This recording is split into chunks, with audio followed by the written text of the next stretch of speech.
Morning मित्रांनो, मी आहे दीपाली आणि स्वागत आहे तुमचं माझ्या दीपयुग20 ह्या चॅनलमध्ये।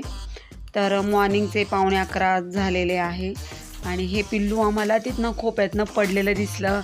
मग आम्ही त्याला एका कागदाच्या साह्याने त्याला उचललं, कारण त्याला स्पर्श नव्हता करता येत, त्याला म्हणजे पंखच नव्हते, त्याला छोटंसं त्याचे डोळे पण बंद होते।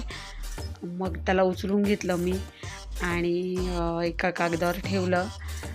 त्याला भूक लागली होती काय, ते नुसतं ते चोच मोठी करायचं नाही का, करायचं ते।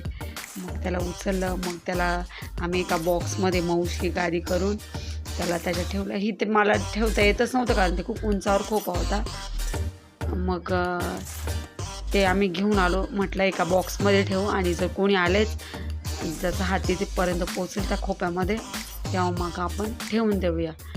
इतकं क्यूट होतं ते पिल्लू की छान आहे। कसलं पिल्लू हे मला कमेंटमध्ये सांगा। आणि मला कळालंच नाही, ती माझी मैत्रीण म्हणत होती की चिमणीचं पिल्लू आहे, चिमणीचं, पण ते चिमणीचं पिल्लूसारखं दिसत नव्हतं। पाणीसुद्धा त्याने पिलं होतं, खूप क्यूट दिसत होतं। आणि ते हे बघा, इथे गादी मऊसारखं केलं आम्ही त्याला। मग ते थोडंसं झोपलं तिथे आणि मग थोड्या वेळाने आम्ही ते पुन्हा त्याला त्याच्या खोप्यामध्ये, एक तो दादा आला, त्याला सांगितलं की त्याला त्याच्यात ठेव। मग त्याने त्याच्यात ते ठेवलं आणि आम्हाला खूप छान वाटलं। तर मित्रांनो, तुम्हाला हा व्हिडिओ कसा वाटला मला कमेंटमध्ये सांगा। माझ्या व्हिडिओला लाईक करा, शेअर करा, सबस्क्राईब करा। तर थँक्यू मित्रांनो, बाय।